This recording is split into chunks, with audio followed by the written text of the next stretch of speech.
5-ші А сынып оқушысы Хакен Мадина.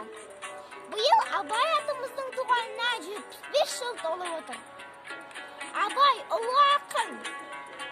Ол жас ұрпаққа терең ойға толы өлеңдерін қалдырды. Сол өлеңдерінің бірі Қараша желтоқсанмен сол бір ай. Қараша желтоқсанмен сол бір ай. Қыстың басы бірі ерте, біреуі жай. Ерте барсам жерімді жеп,